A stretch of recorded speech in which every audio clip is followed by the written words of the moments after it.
Now, moving on to the second topic, which is the contribution by sales, also known as CS ratio. Contribution by sales, नाम से ही पता चल रहा है कि कंट्रीब्यूशन और सेल्स के दरमियान का ताल्लुक ये हम डिस्कवर करें। तो let's understand this through the definition and the sum. Definition हमें क्या कह रही है कि CS ratio is a measure of how much contribution is earn from each $1 of sales, यानी हर $1 की सेल के ऊपर हमें वो प्रोडक्ट, वो पर्टिकुलर प्रोडक्ट कितना कमा कर दे रहा है, कितना कंट्रीब्यूट कर रहा है। तो ये पता लगाने का मतलब है कि हम CS रेशियो फाइंड आउट कर रहे हैं, यानी इस प्रोडक्ट को बेचने पर मैंने अगर $1 कमाया तो उस $1 की सेल्स ने मेरी कंपनी को कितना रेवेन्यू जनरेट करके दिया। अब आप बोलेंगे ये क्या सवाल है मिस, मतलब $1 की सेल्स तो हो रही है तो $1 अर्न हो रहे हैं, तो फिर कंट्रीब्यूशन फाइंड आउट करने का मकसद, यस, $1 की सेल्स जनरेट तो हो रही है, मगर ये $1 की सेल्स में हमारा एक्सपेंस भी तो शामिल है, हमारे वेरिएबल कॉस्ट, फिक्स्ड कॉस्ट, ये सब भी तो शामिल है। मतलब हम कैसे, फिर हम दोबारा से ये प्रोडक्ट कैसे बनाएंगे जब तक इस $1 की सेल्स में से इस प्रोडक्ट में लगने वाला रॉ मटेरियल दोबारा नहीं खरीदेंगे, तो वो दोबारा खरीदने के लिए हमें उसकी कॉस्ट इसमें से डिडक्ट करनी पड़ेगी ना। फिर जो हमारे पास बचेगा वो हमारी अर्निंग होगी, वो हमारा नेट प्रॉफिट होगा, ठीक है। इसलिए इसको कहा जाता है कि $1 सेल्स पर हमें ये चेक करना है कि ये प्रोडक्ट मुझे एक्चुअल में कितना कमा के दे रहा है, मुझे प्रॉफिट कितना जनरेट करके दे रहा है, तो जिसे हम कह रहे हैं कंट्रीब्यूशन। तो कंट्रीब्यूशन आपको पता है, कंट्रीब्यूशन का फॉर्मूला क्या है, हमने किया हुआ है हमारे पुराने लेक्चर्स में, sales minus variable cost will give you contribution, कि ये प्रोडक्ट को बनाने का मुझे कितना बेनिफिट पहुंच रहा है। तो हम उसमें से क्या करते हैं, सेल्स की वैल्यू में से लेस कर देते हैं वेरिएबल कॉस्ट। सवाल, फिक्स्ड कॉस्ट क्यों नहीं लेस करते मैम? फिक्स्ड कॉस्ट इसलिए लेस नहीं करते क्योंकि अज्यूम ये किया जाता है, जो हमने मार्जिनल कॉस्टिंग के चैप्टर में पढ़ा था, कि अज्यूम ये किया जाता है कि फिक्स्ड कॉस्ट तो फिक्स्ड है, whether you produce any product or you do not produce any product, you have to bear that cost. For example, factory का रेंट, फैक्ट्री प्रेमिसेस का रेंट, वो तो आपको बेयर करना ही पड़ेगा, चाहे लॉकडाउन की वजह से बंद हो फैक्ट्री या ऑन हो, रेंट तो आपको हर हाल में पे करना पड़ेगा। So that is something fixed, उसका प्रोडक्ट से कोई लेना देना नहीं है, तो आपको बेयर करने ही पड़ेंगे ना। तो हम कंट्रीब्यूशन फाइंड आउट करके क्या पता लगाना चाह रहे हैं कि इस प्रोडक्ट को मैन्युफैक्चर करने का फायदा है भी या नहीं, क्या मुझे इस प्रोडक्ट को बनाना चाहिए या इसे छोड़ के किसी और को बनाना चाहिए, या उसे छोड़ के किसी तीसरे प्रोडक्ट की तरफ जाना चाहिए। Which product is going to give me maximum contribution? Now, यहाँ पर हम क्या देख रहे हैं, contribution by sales। कि contribution by sales हमें क्या बताया गया, is a measure of how much contribution is earned from each $1 of sales। इसको फाइंड आउट करने का जो फॉर्मूला है वो ये है, contribution divided by sales multiplied by 100%। मतलब आपको ये फॉर्मूला बिल्कुल सिंपल सा है, इसमें कोई टेक्निकल चीज नहीं है, जैसा नाम सजेस्ट कर रहे हैं वैसा ही बहु फॉर्मूला।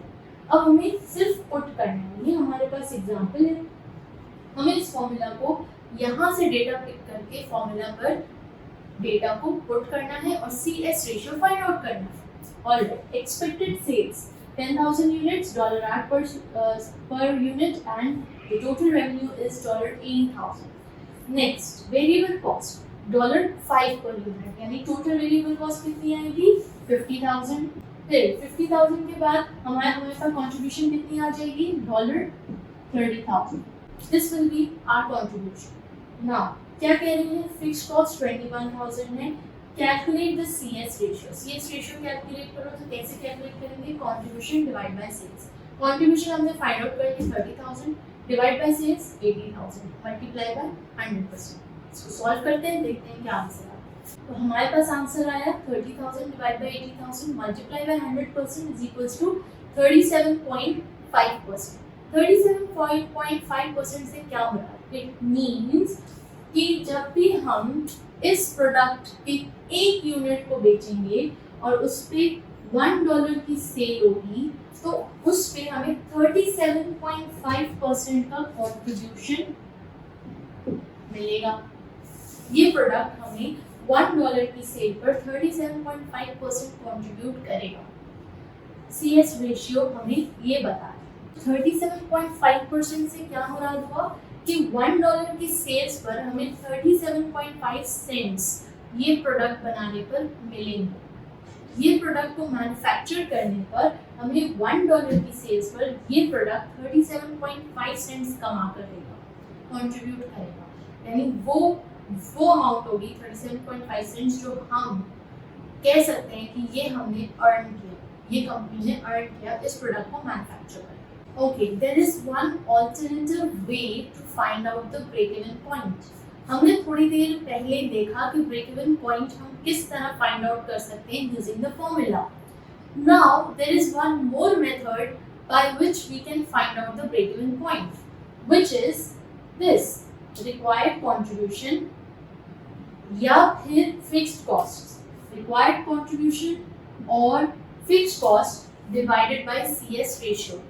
आपके पास क्वेश्चन में जो भी डेटा गिवन है, कंट्रीब्यूशन गिवन है तो वो ले लीजिए, फिक्स्ड कॉस्ट गिवन है तो वो ले लीजिए और उसको डिवाइड कीजिए CS रेशियो से, तो आपको क्या मिल जाएगा?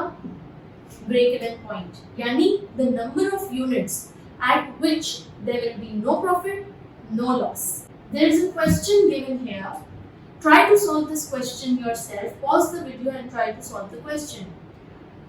फिर आप वीडियो रीस्टार्ट करके इसका सॉल्यूशन देखिए। Alright, now the problem is here and we need to solve it using the alternative way to calculate break even.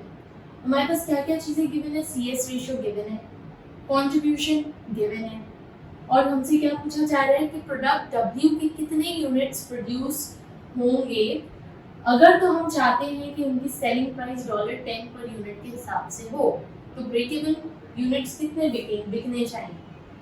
So now over here हम डायरेक्ट सिर्फ फॉर्मूला पे अप्लाई करते हैं।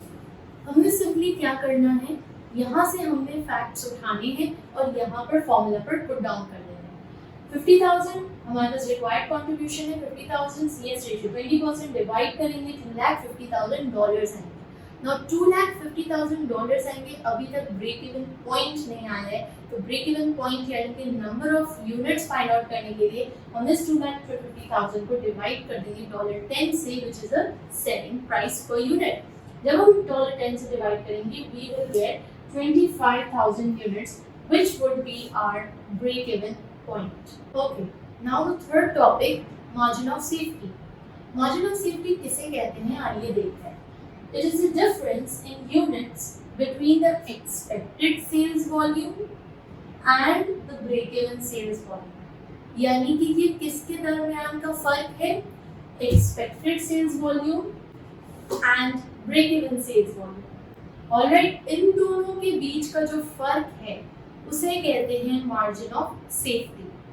कभी कभार expected sales volume के बजाय एक्चुअल सेल्स वॉल्यूम को भी कंपेयर किया जा सकता है ब्रेक इवन सेल्स वॉल्यूम पे।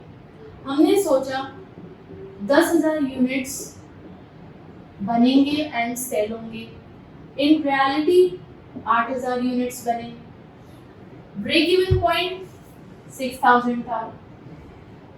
तो कंपैरिजन एक्सपेक्टेशन के दरमियान और ब्रेक इवन के दरमियान, that is what the definition is telling us about margin safety.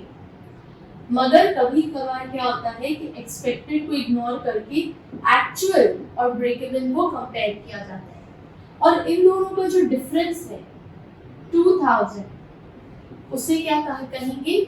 Marginal safety. क्या कहेंगे? Margin of safety. क्यों कहेंगे मार्जिन ऑफ सेफ्टी? कि 8,000 पर हमने कुछ प्रॉफिट कमाया, 6,000 पर there will be no profit no loss, right? No profit no loss. तो लिहाजा इस अमाउंट और इस अमाउंट में जो फर्क है वो एक मार्जिनल सेफ्टी की अमाउंट है, यानी 2000 का difference will save us from loss. ये डिफरेंस तो होना ही चाहिए। मतलब marginal safety it's like a buffer zone कि आपको गिरने से बचा रहे। आपके पास मार्जिन था बचने का, आपने पहले ब्रेक मार दी, गाड़ी तेज चला रहे हैं लेकिन आपके कंट्रोल में है, आपको लग रहा है बारिश हो रही है और गाड़ी पे अगर आप ब्रेक लगाएंगे तो स्किड करेगी, तो आपको यहाँ पर ब्रेक मारनी थी, आपने यहीं से ब्रेक मारनी शुरू कर दी। आपने क्या रखा? मार्जिन ऑफ सेफ्टी रखा, एक गैप रखा, क्योंकि आपको अंदाजा था इस बात का कि बारिश की वजह से मेरी गाड़ी स्किड कर सकती है। अगर मैं यहाँ से ब्रेक मारूंगा तो वहां तक गाड़ी रुकेगी नहीं, स्किड खा के आगे तक जाएगी। लिहाजा आपने 2 कदम पहले से ब्रेक लगाना शुरू कर दिया। तो वो जो 2 कदम पहले से ब्रेक लगाना शुरू कर दिया, दैट इज ये जो फासला है, इसे कहते हैं मार्जिन ऑफ सेफ्टी। आपने ये रिस्क फ्री होने के लिए आपने ये एक गैप रखा। That is what works over here, margin of safety. कि लॉस में जाने से पहले हम ऐसी प्रोडक्ट इतनी यूनिट्स बना लें कि हमें एक श्योरिटी हो जाए, एक मार्जिनल सेफ्टी का जोन मिल जाए, बफर जोन मिल जाए कि हम लॉस से बच जाए। ऐसा ना हो कि हमें लॉस पे हम आ जाए और हम अपने जो बेसिक खर्चे हैं वो भी ना निकाल सकें। तो लिहाजा हमेशा कोशिश यही होती है मैनेजर्स की कि ब्रेक इवन पॉइंट को जाना जाए, कितने यूनिट्स, और उससे ज़्यादा ही बनाया जाता है ताकि एक मार्जिन ऑफ सेफ्टी रहे, ताकि उनको लॉस ना हो। अब हम एक एग्जांपल देखेंगे मार्जिन सेफ्टी का। It is example 3.1 in your BPP textbook, page 274. Maldimer Company makes and sells a product which has a variable cost of $30 and which sells for $40. Budgeted fixed costs are $70,000 and expected sales are 8,000 units. Requirement: calculate the break-even point and the margin of safety.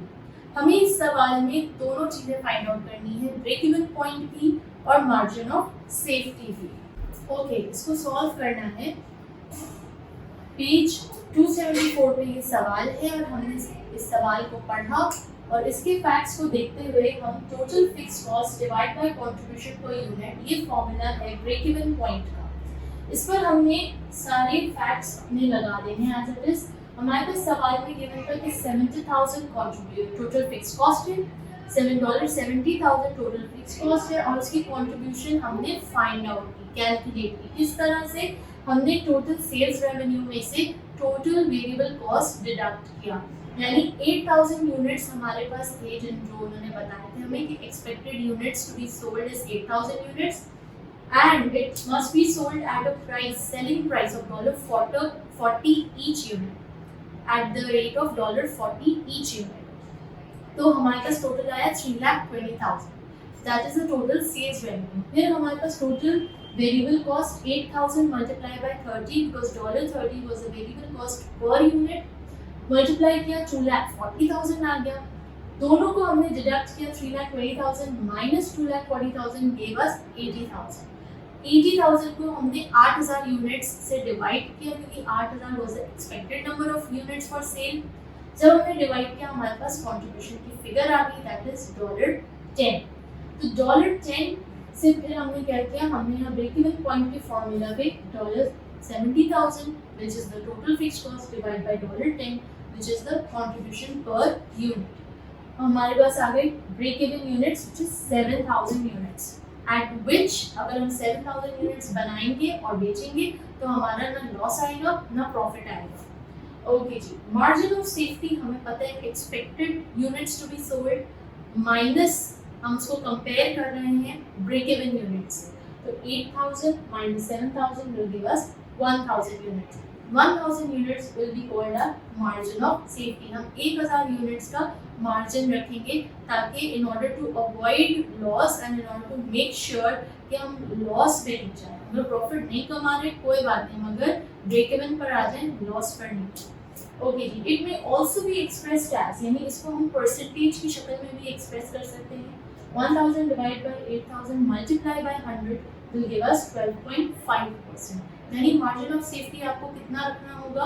12.5%. Our fourth topic is break-even arithmetic and target profits. Break-even arithmetic basically क्या है और क्या समझाना चाह रहे हैं? देखिए, हमने अभी तक break-even point find out करने के दो formulas देखे, एक बेसिक और एक ऑल्टरनेटिव। अब हमें बताया जा रहा है कि फर्ज करो कि तुम्हें कोई ऐसे फैक्ट्स एंड फिगर्स ना गिवन हो जिस पे तुम फॉर्मूला अप्लाई कर सको, तो अब तुमने क्या फॉलो करना है? Arithmetic style. यानी कि अगर आपने स्कूल में के लेवल पे अलजेब्रा में पढ़ा हो इक्वेशंस, तो हमें यहाँ पे एक तरह से इक्वेशन बनानी होगी और break even point find out करना होगा। आइए देखते हैं, डेफिनेशन देखते हैं। At the break even point sales revenue is equals to total cost and there is no profit. यानी कि जब ब्रेक इवन पॉइंट होगा तो हमारे पास जो इक्वेशन बनेगा वो क्या बनेगा? Sales revenue. लेट्स सपोज हम सेल्स रेवेन्यू को ले लेते हैं S, which is equals to total cost. Total cost क्या है? Variable cost plus fixed cost. So V plus F. तो हमारे पास एक इक्वेशन तैयार होगी, S is equals to V plus F. Then at the break-even point, total contribution is equals to fixed cost. Definitely जो sales minus variable cost हम करेंगे तो हमारी total contribution आ जाएगी, that is S minus V, और कह रहे हैं S minus V is equals to F, fixed costs। क्यों? क्योंकि जो भी हमारा contribution आएगा उसमें हमारा कोई profit तो बच नहीं रहा, ना हमारा loss है, तो वो सारा का सारा कहाँ चला जाएगा? हमारी फिक्स कॉस्ट की पेमेंट पे ऑफ करने में। तो that is equals to our fixed cost. Total contribution will be equal to our fixed cost. Target profit. Target profit किसे कहते हैं? कभी कभार ऐसा होता है, कभी कभार नहीं, अक्सर ऐसा होता है कि कंपनीज ऑर्गेनाइजेशंस क्या करते हैं, अपने लिए एक प्रॉफिट तयन करते हैं कि भाई हमें सेल्स करनी है और हमें 10% प्रॉफिट कमाना ही कमाना है। तो 10% प्रॉफिट कमाने के लिए हमें कितने यूनिट्स बनाने चाहिए, हमें कितने यूनिट्स मैन्युफैक्चर और सेल करने होंगे, तो वो फाइंड आउट करने के लिए क्या किया गया? A similar formula may be applied where a company wishes to achieve a certain profit during a period. To achieve this profit, sales must cover all costs and leave the required profit. Therefore, इसकी equation कैसी बनी? S is equals to V plus F plus P. S sales revenue, V variable cost, F fixed cost and P profit. आपका desired profit। ये equation है। अब हम एक सम के थ्रू देखते हैं कि इसको सॉल्व कैसे करेंगे। ऑलराइट, अब हम एक सवाल करने लगे हैं। Example 4.2 page 275। Butterfly Fingers company makes a product which has a variable cost of $7 per unit. Required if fixed costs are $63,000 per annum. Calculate the selling price per unit if the company wishes to break even with a sales volume of 12,000 units. Okay, अब हम examples के through देखेंगे कि how are we going to use these equations to find out our required answer. Alright, हमारे पास जो some examples हम discuss कर रहे थे उसमें हमें जो फैक्ट्स गिवन है वो है fixed cost 63,000, break even 12,000 units, variable cost $7 per unit, और हमसे पूछा क्या जा रहा है?